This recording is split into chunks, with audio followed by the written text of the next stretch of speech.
ভেনেজুয়েলার সশস্ত্র বাহিনী ২ দিন ব্যাপী দেশ রক্ষার লক্ষ্য নিয়ে সারা দেশে সামরিক মহড়া চালিয়েছে। সম্প্রতি আমেরিকার সঙ্গে উত্তেজনা বৃদ্ধি পাওয়ায় এই মহড়ার সিদ্ধান্ত নেওয়া হয়েছে। ভেনেজুয়েলার সরকারের একটি সূত্রের বরাত দিয়ে রয়টার্স জানিয়েছে, স্থানীয় সময় ভোর ৪টায় শুরু হওয়া এই সামরিক মহড়ার নাম প্ল্যান ইন্ডিপেন্ডেন্সিয়া 200।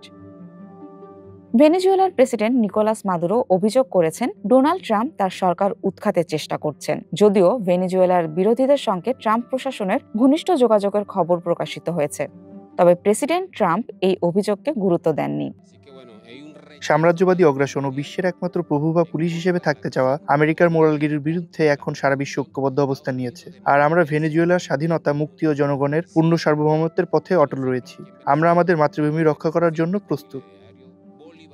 কারাকাসে পরিচালিত এই মহড়ার ছবি ভেনেজুয়েলা সরকারি টেলিভিশনে সম্প্রচার করা হয়েছে।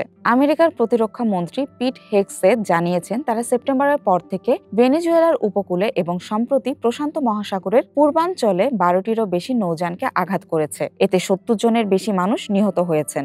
আমেরিকার দাবি, যে জাহাজগুলোয় হামলা করা হয়েছে সেগুলো মাদক পরিবহন করছিল, তবে এই দাবির প্রেক্ষিতে কোনো প্রমাণ উপস্থাপন করতে পারেনি তারা।